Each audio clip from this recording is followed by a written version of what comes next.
भगवान जो है उनकी प्राण प्रतिष्ठा करने की जरूरत नहीं पड़ती। जैसे नर्मदा का प्रत्येक कंकड़ शंकर है, ऐसे गंडकी का प्रत्येक कंकड़ भगवान नारायण है जो शालिग्राम है। प्रतिष्ठा तो फिर होती ही है, रामलला की भी प्रतिष्ठा हुई, लेकिन प्रतिष्ठा तो ऑलरेडी वो अपने आप में प्रतिष्ठित हैं, क्योंकि शालिग्राम शिला है। और शालिग्राम भगवान की प्रतिष्ठा की आवश्यकता नहीं, कोई करे तो कर सकता है, मनाही भी नहीं है, पर आवश्यक नहीं होता।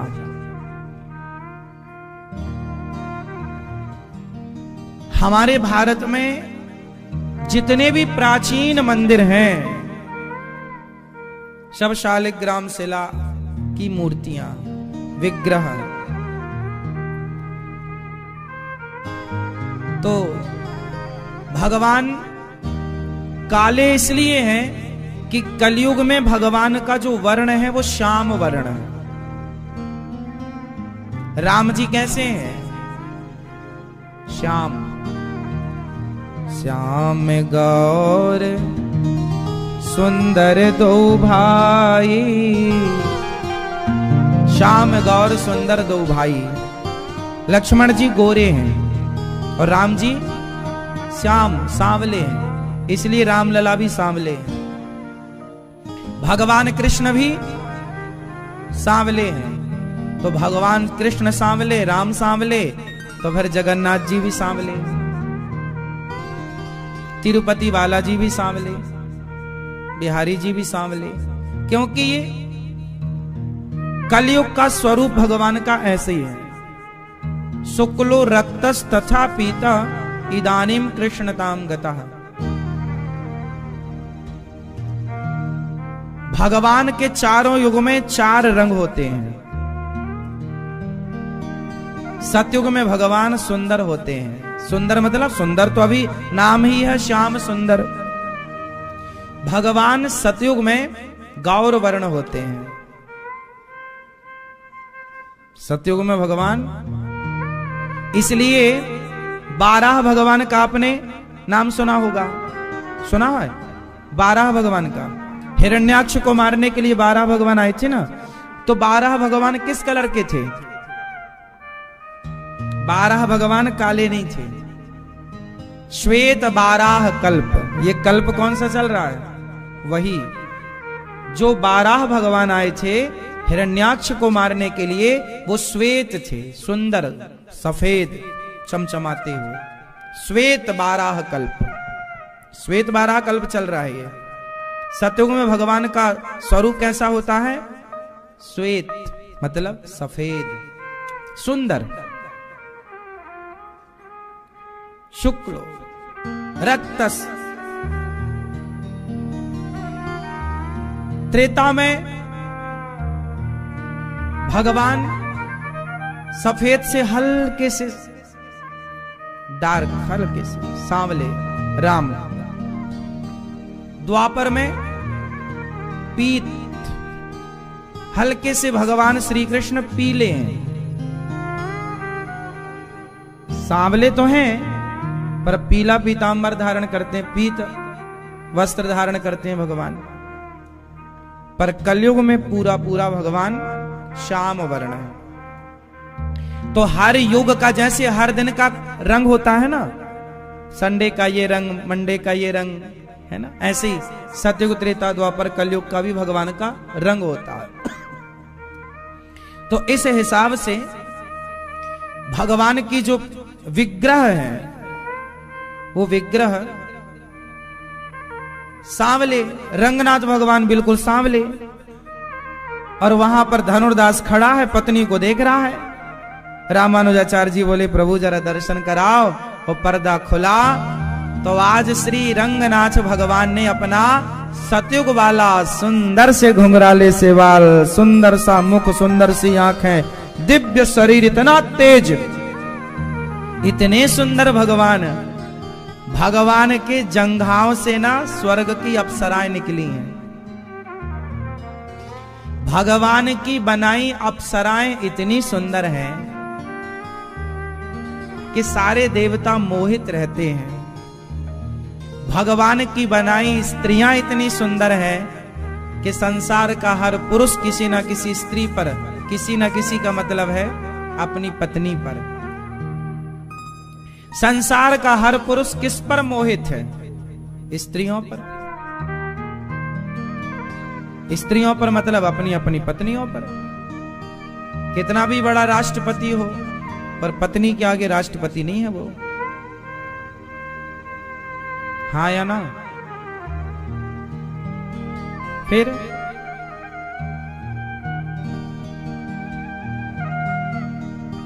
तो इस संसार में ईश्वर ने स्त्रियों को बनाया है। और तो छोड़ो, एक बार भगवान का भी मन हुआ कि जरा हम भी तो स्त्री बनकर देखें।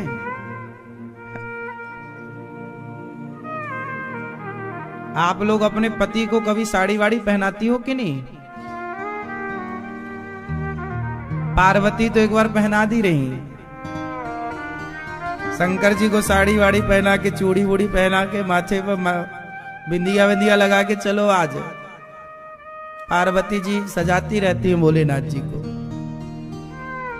आप लोग अपनी पति को पहना देते हो साड़ी वाड़ी कभी? नहीं? एक आध बार अपना ड्रेसअप पहनाना।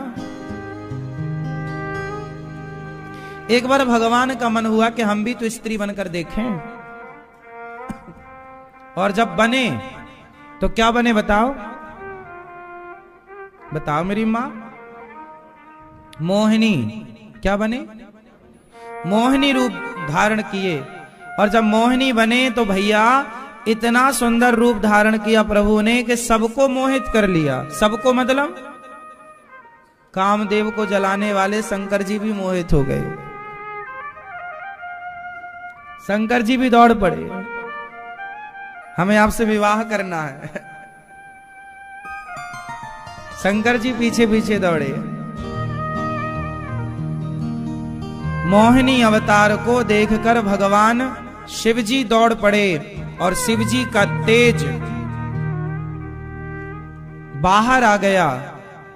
उस तेज को मोहिनी भगवान ने अपने हाथों में लिया और शिव जी के उसी तेज को माता अंजनी के गर्भ में स्थापित किया। वही हनुमान जी कहलाए, शंकर सुवन केसरी नंदन।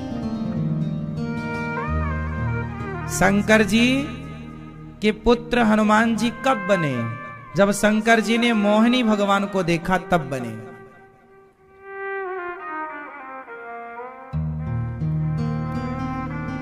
तो मतलब भगवान जब स्त्री बनते हैं तो कामदेव को जलाने वाले शंकर जी भी पीछे दौड़ पड़ते हैं।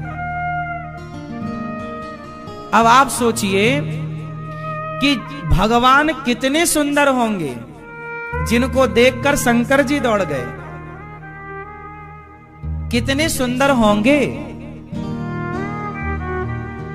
वो भगवान। आज जब धनुर्दास को देखे ना तो भगवान जरा मुस्कुराए, और जब मुस्कुराए तो पत्नी से उसने नजरें हटाई और पर्दा खोला और भगवान को देखा। और भगवान रंगनाथ जी ने जरा मुस्कुरा दिया भैया। उस मुस्कान पर ऐसे मर गया धनुर्दास के। इसके बाद पत्नी की ओर नहीं देखा, चरणों में गिर पड़ा, हे प्रभु एक बार और दिखाओ। अब तो बार बार वो भगवान को दिखाए, भगवान को देखे। थोड़ी देर तो भगवान ने दर्शन दिया और फिर उसके बाद तो रंगनाथ जी थे, रंगनाथ जी का दर्शन। अब तो वो काले से सांवले से रंगनाथ भगवान पर ही फिदा हो गया। फिर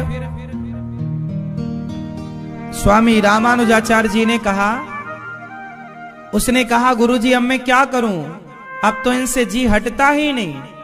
रामानुजाचार्य जी ने कहा मैं जानता था कि जो प्रेम करने वाला होगा वही भगवान से प्रेम कर। तू अपनी पत्नी से सच्चा प्रेम करता था तो सच्चा प्रेम जो जगत से करता होगा वही सच्चा प्रेम जगन्नाथ से भी कर सकेगा। जो जगत से झूठा है वो भगवान से सच्चा कैसे हो सकता है? जो जगत में सच्चा है वही भगवान के लिए भी सच्चा होगा। तू सच्चा था इसलिए मैंने पहचान लिया। और फिर भगवान स्वामी रामानुजाचार्य जी ने उसे वहां का पुजारी बना दिया, उसे वहां का पुजारी बनाया। बोले तुम दोनों पति पत्नी यहां सेवा करना। अब दोनों पति पत्नी बड़े आनंद से सेवा करते। अच्छा, पत्नी तो भक्त थी, अब ये भी हो गया, पर गृहस्थ में दोनों। रामानुजाचार्य जी ने कहा कि आप गृहस्थ में रहिए, गृहस्थ में रहकर प्रभु की सेवा। इसलिए श्री संप्रदाय विरक्तों की भी गद्दी है और गृहस्थों की भी गद्दी है। अर्थात गृहस्थ संत भी होते हैं और विरक्त संत भी होते हैं। स्वामी रामानुजाचार्य जी तो विरक्त थे, पर इन्होंने जो संत बनाए वो अधिकांश गृहस्थ संत बनाए, क्योंकि आप जानते थे कि गृहस्थी में रहकर के ईश्वर को प्राप्त करना सहज है। गृहस्थी में रहकर भगवान को पाना सरल है, विरक्त होकर ईश्वर को पाना कठिन है।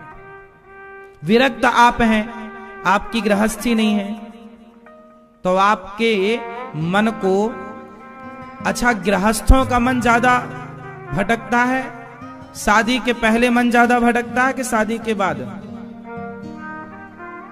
उत्तर हाँ तुम बताओ। शादी के बाद? तुम्हारी हो गई, तुम्हें कैसे पता? अच्छा, मम्मी पापा को देखते हो? हाँ ठीक है, अच्छा बैठो। मन कब ज्यादा चंचल होता है? बोलो। शादी के पहले। शादी के बाद उन्हीं का मन चंचल होता है जो चरित्रहीन होते हैं। यदि आपका शादी के मन ज्यादा मन भटक रहा है और आपने अपने मन को कंट्रोल नहीं किया, तो आपका भटकता हुआ मन आपको चरित्रहीन बना देगा।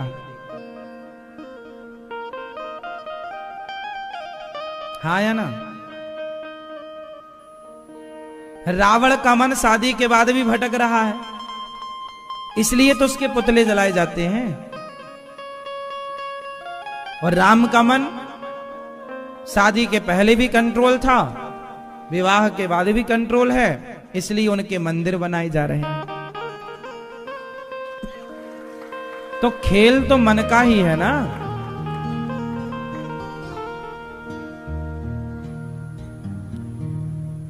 इसलिए गृहस्थ व्यक्ति अच्छा होता है, गृहस्थ आश्रम बहुत अच्छा है, लेकिन कब? जब अपनी पत्नी से संतुष्टि हो, जब अपने पति से संतुष्टि हो, जब ईश्वर के दिए प्रत्येक चीज पर, वस्तु पर संतुष्ट हो, तब आपकी गृहस्थी श्रेष्ठ है। यदि असंतुष्टि है तो पूर्णता नहीं है। पूर्ण व्यक्ति कब होगा? जब संतुष्ट होगा। संतुष्टि ही आपको पूर्ण करती है,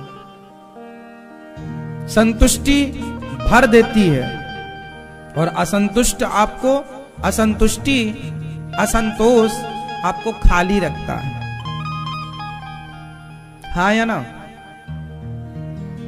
भरना है तो संतोष लाइए, खाली रहना है असंतुष्ट रहिए, जो कि ऑलरेडी लोग हैं। खाली हैं मतलब असंतुष्ट हैं। इसलिए नाम रूप, वो पत्नी का रूप देखने में मोहित था, लेकिन उसने पत्नी के रूप के साथ जब प्रभु के रूप को देखा तो प्रभु का रूप ऐसा बसा कि फिर प्रभु के बाद उसे किसी को देखने की जरूरत नहीं। तो नाम के आश्रित रहो या भगवान के। भगवान से सुंदर कोई नहीं है। भगवान भले सांवले हैं, सांवले हैं तो इतने सुंदर हैं, गोरे होते तो पता नहीं क्या होता।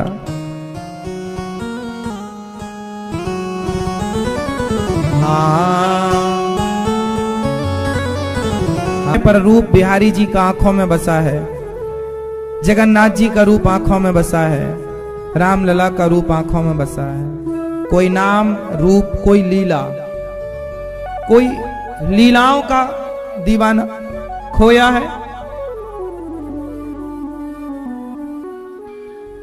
ऐसा लीला में खोए कुछ लोग भगवान की लीलाएं बहुत अच्छे से सुनते हैं, कुछ अपने भीतर लीलाओं का दर्शन करते रहते हैं, ऐसा भाव में रहते हैं कि प्रभु ने गिरिराज जी उठा रखा है और हम सब उनकी छाया में बैठकर टुकुर टुकुर भगवान जी को देख रहे हैं। ये लीला है।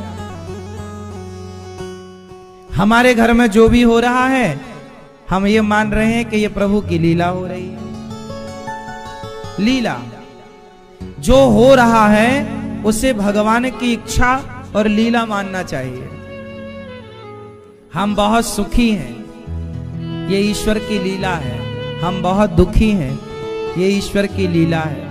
हम हंस रहे हैं, ये ईश्वर की लीला है। हम रो रहे हैं, ये ईश्वर की लीला है। जो हो रहा है उसे भगवान की इच्छा समझना चाहिए। कुछ लोग नहीं समझते, तो ना समझने से भी आपका फायदा क्या है और समझ लेने में आपका नुकसान क्या है। इसलिए जो हो रहा है उसे प्रभु की लीला मानना चाहिए। रावण सीता मैया को ले गया, वो लीला थी, वरना सीता मैया को कौन ले जा सकता है? कौन ले जा सकता है? राधा जी को छोड़कर भगवान चले गए, ये लीला है, वरना एक पल के लिए भी प्रभु कहां छोड़ते हैं श्री राधा रानी को। लीला है। ऐसे आपका बेटा, आपके घर में बच्चा हुआ, ये प्रभु की लीला है। और आपके घर में किसी की मृत्यु हुई, ये भी ईश्वर की लीला है। आपको लाखों का फायदा हुआ, ये भी ईश्वर की लीला है। और आपको लाखों का नुकसान हो गया, ये भी ईश्वर की लीला है। हर चीज में ईश्वर की लीला मानना चाहिए और अपने घर परिवार को इस भाव से देखना चाहिए कि हम प्रभु के हैं और ये सब प्रभु का है, इसलिए जो हो रहा है ये भगवान की इच्छा से हो रहा है। तो ये लीला घर में ही सदस्यों को भगवत दृष्टि से देखना, बच्चों को भगवान की दृष्टि से देखना कि ये भगवान है।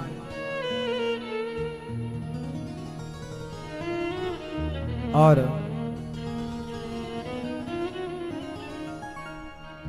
पत्नी को, पति को, माँ को, पिता को, सबको भगवत दृष्टि से ही देखना। भगवान का एक अवतार स्त्री का अवतार है ना, मोहिनी, अभी हमने बताया। तो जो आपकी पत्नी है ना, उसे भी मोहिनी ही समझो, क्योंकि वो भी तो आपके मन को मोहित करती है। तो आपकी पत्नी भी तो भगवान का ही अवतार है, मोहिनी अवतार मान लो पत्नी को भी। और अपने पति को कृष्ण का अवतार मान लो, राम का मान लो। मेरा पति राम है और मेरी पत्नी भी भगवान मोहिनी, इसलिए भगवान स्त्री बनकर आए कि तुम्हें स्त्री में भी मैं दिखूं।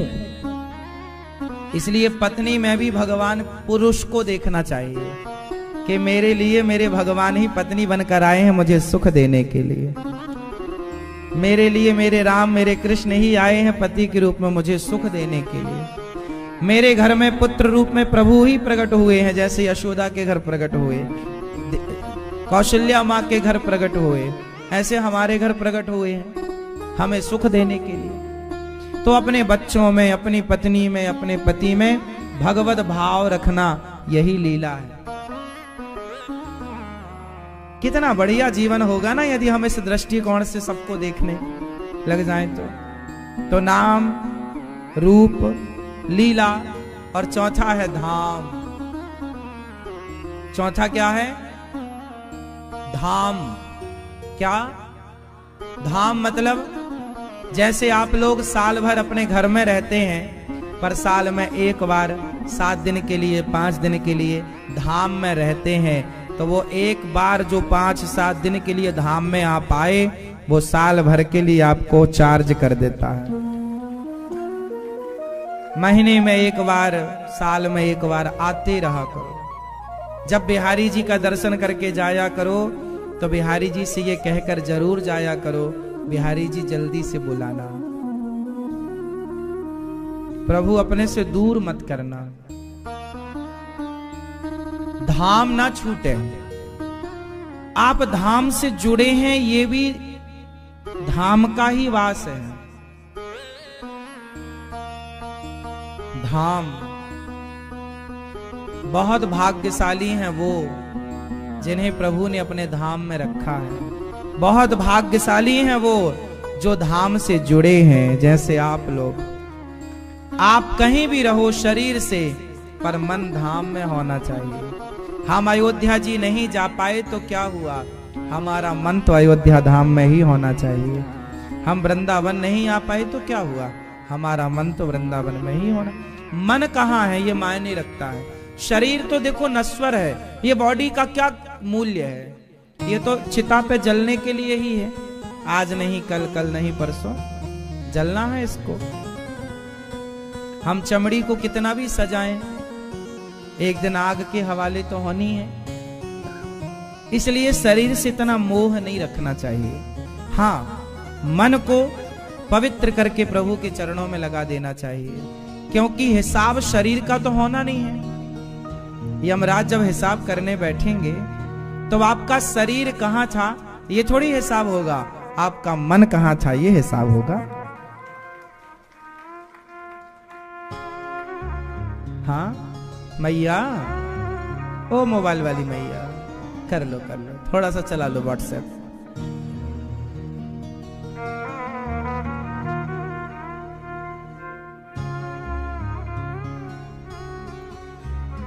हिसाब शरीर का नहीं होता मेरी माँ, हिसाब तो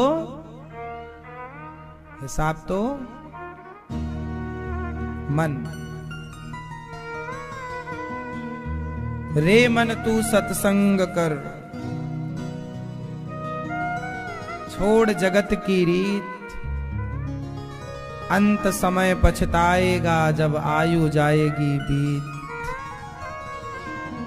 रे मन सब सो निरस है, सरस राम सो होए, उचित सिखावन देत है, निस दिन तुलसी तोए। मन की गति है अटपटी, झटपट लखे न कोय, और मन की जब खटपट मिटे तो झटपट दर्शन होए। मन बड़ा चंचल है, इसलिए चार से मन को जोड़ दो। नाम से मन को